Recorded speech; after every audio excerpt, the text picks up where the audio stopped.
It just seemed better that way. All right, let's roll on. Let's do an NFC edition of Quarterback Quick Reads. Kmart, we'll start with the Bears. Is Caleb Williams going to have the best rookie quarterback season ever? Can we all relax? No. And not because I don't think Caleb Williams is going to be a phenomenal player in the NFL, but I think I just saw one of the best rookie seasons last year. Let's temper the expectations a little bit. I do think the Bears will be good, Caleb will be good, but he doesn't have to be the greatest of all time. I think it's too late to temper expectations. Greeny! They're no longer temperate. All right. I think they are boiling right now. Harry, is Jordan Love going to be the best quarterback in the NFC?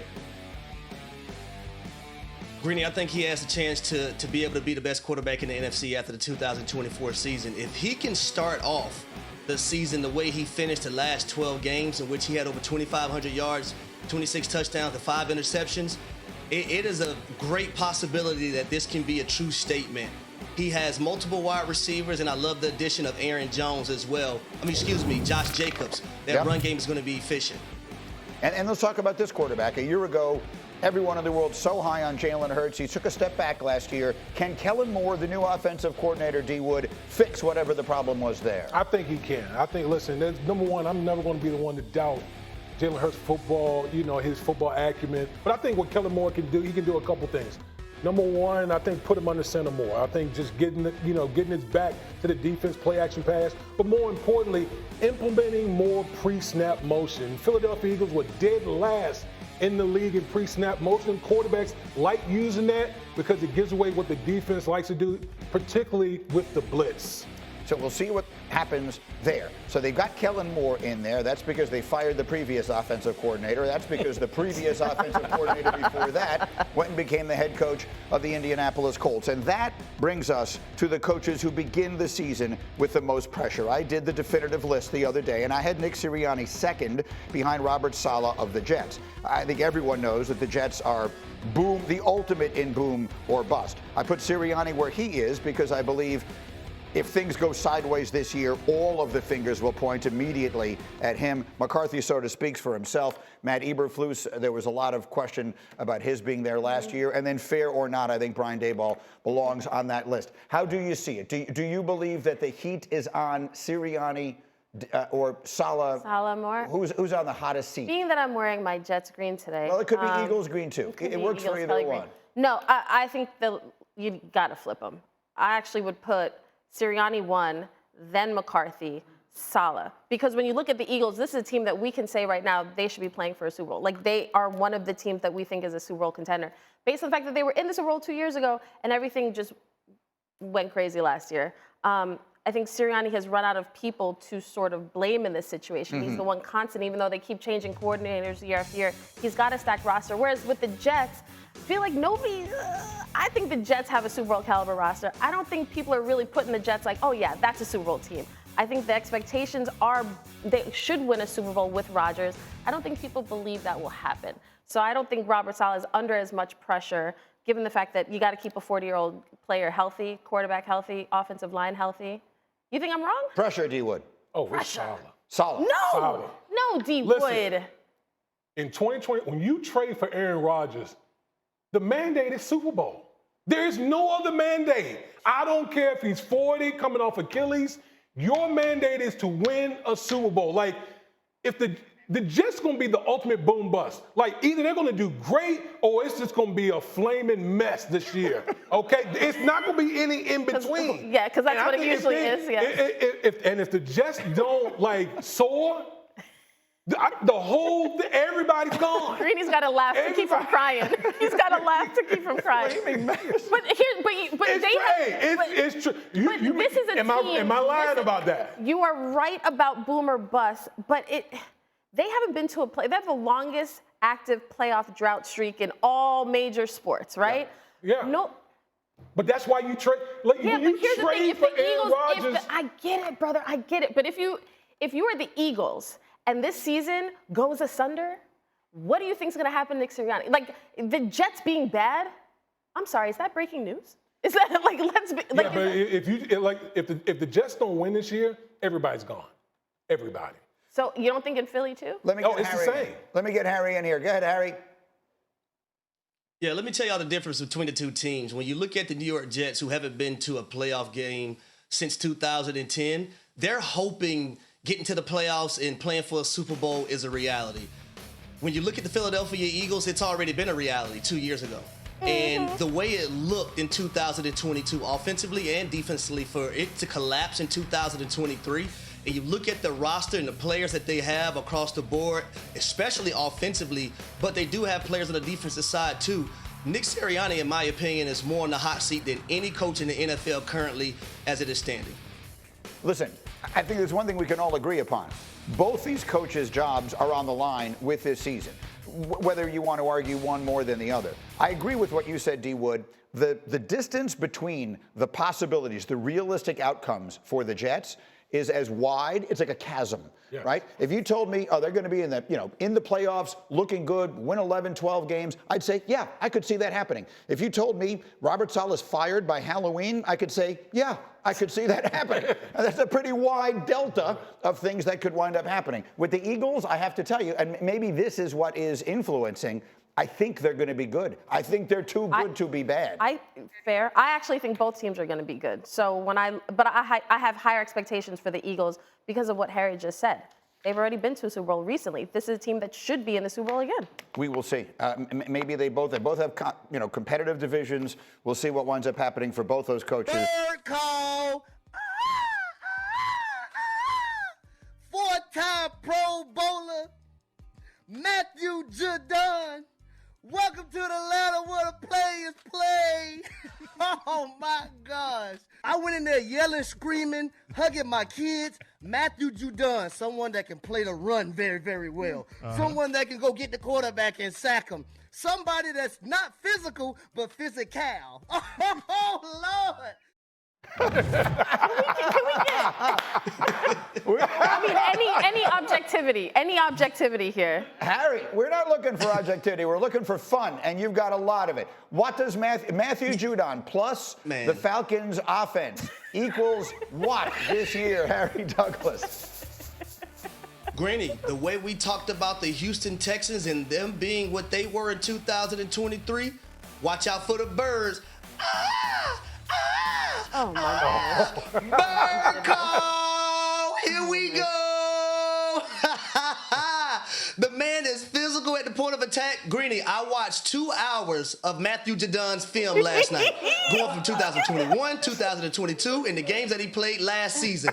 You talk about taking on blockers, shedding those blockers, throwing them down, going and making a tackle as well. He has this signature move. He likes to bull rush people, and if it isn't there, he likes to do that reverse spin move and go get the quarterback. Greeny, I watched 2 hours last night of film.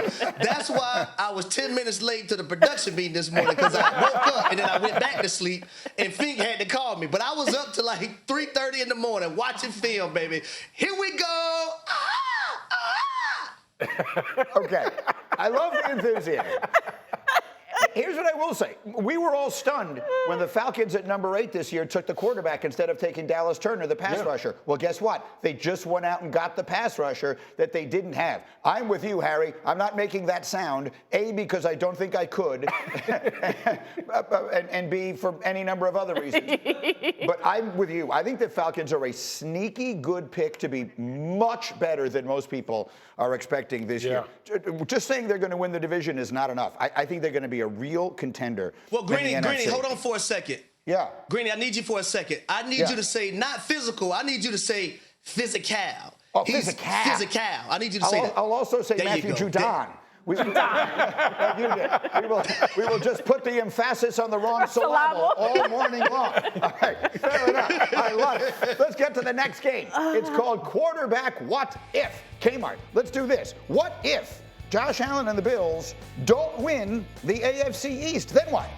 Oh, Greeny. That means your Jets will win the division, and you'll probably have me wear this dress every single day. You'll be the happiest guy in all of New York City, doing the dance move. You see? Part of me kind of wants to see that, right? I kind of want to see that play out. It could happen. Dean Wood, another quarterback what if. This one's not so fun.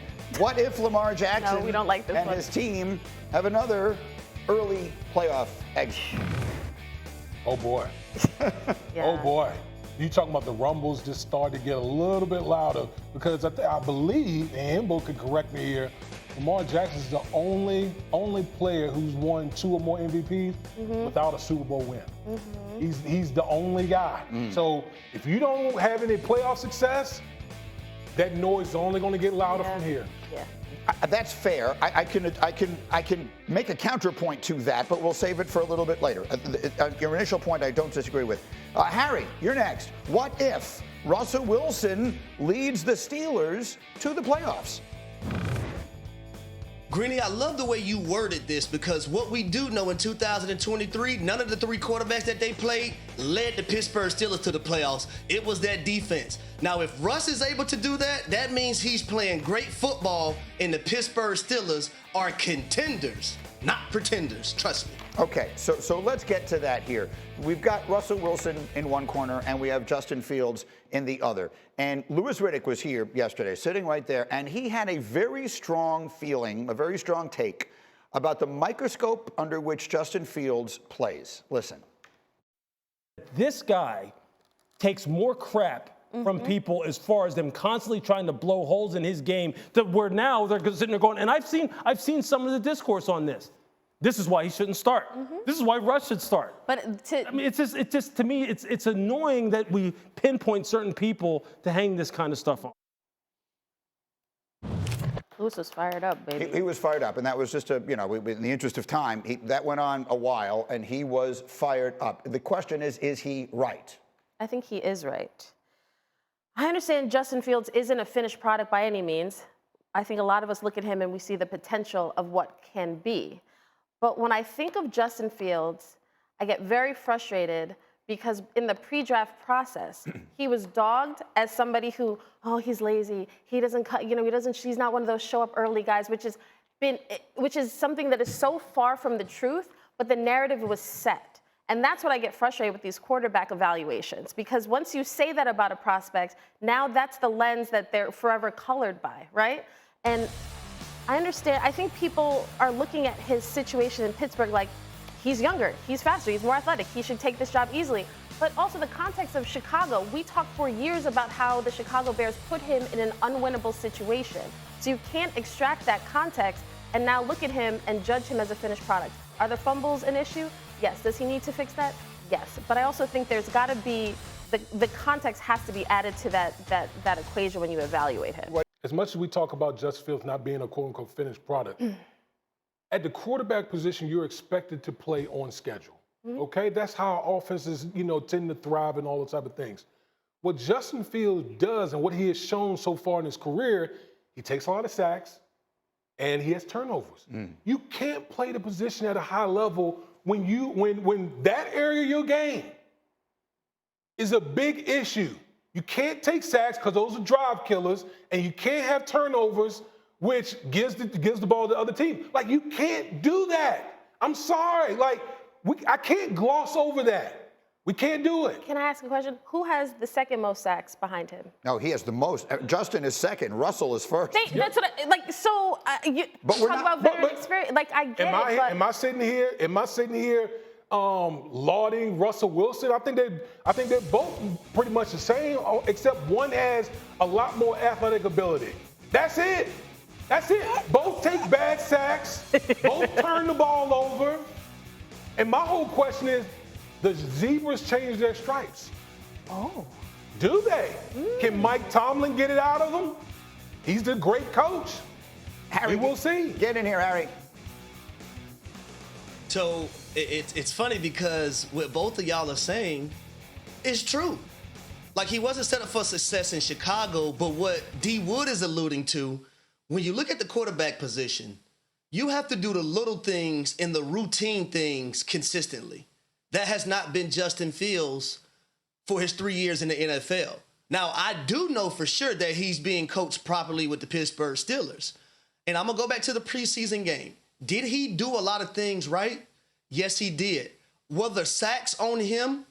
Probably not, because number 77 had a rough time, boy. And I mean, he going to have to get right, because what I've seen from him out there is atrocious. But let me tell y'all this. In every football game, and Woody, you understand this, there's 5 to 7 plays that determine the outcome. My receiver coach used to tell us in the meeting room, if I got to sit here and coach receiver get on and off the ball, we don't stand a damn chance. If a coach has to sit there and coach quarterback center exchange extensively, you don't stand a chance to win a football game, because that can be one of the plays that derails the season. What did we see in the Super Bowl when the Philadelphia Eagles played the Kansas City Chiefs? As great as Jalen Hurts played, that one play cost him, right? Yeah. So that's what I'm talking about. When it comes to a football game, there are a handful of plays that can determine the outcome. He had 2 quarterback center exchange fumbles in that matchup in the preseason game. In the first one, it was probably going to be a very successful run. So not only are you taking away an explosive play and a chance at hitting a home run, the play is not even starting. Just how Harry set that whole thing up is proof of what I'm talking about. He said, was Justin Fields set up for was he put in bad situations in Chicago? Yes, but we just gloss right over that and we talk about, oh, but the fumbles in this game. But were the sacks all his fault? No, but anything that is positive in the kid's favor, we sort of just gloss over. I will say, I think it's somewhere in between what Damian and Lewis is saying. I think the final point is it's somewhere in the middle. When you look at the amount of offensive coaches and systems this kid has been in since Ohio State, that is important context for the beginning of his career and setting him back. I just don't understand why we don't pay more attention to that. I do pay attention to it. Here's can what I will ask y'all say. this, though? History. Well, go ahead, Harry. Finish. Go ahead. I understand the coaching part, because I do believe for a young quarterback, the next position that's the most important when you talk about an offense is the play caller and who's coaching that young guy.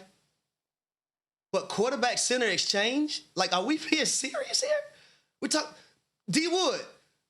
Quarterback center exchange, I learned at Mighty Mike football. Listen, I took a snap. I did. Greeny Greeny just sat there and did it on the Get Up there set the other day. Let me make a very quick point here. Kmart, I think you're right, but here's the problem. History is filled with guys whose careers never became what they could have because of bad luck. So if you think about all the things that happened, he got drafted by a bad team that was in a coaching situation with a lame duck coach. They fired the coach after 1 year. So the next thing you know, they make an offensive coordinator change. They're rebuilding. Then the next thing you know, they wind up having the first pick in a draft that has a generation of players, so they give up on him at a time when they otherwise might not have. That's a lot of bad luck. That's a lot of things that aren't his fault. Yeah. But you know what? Any successful person who does not recognize that luck plays at least some role in their success is either kidding you or kidding themselves. And so the problem with all this is whether it's his fault or not. This is he's in a better get it done right now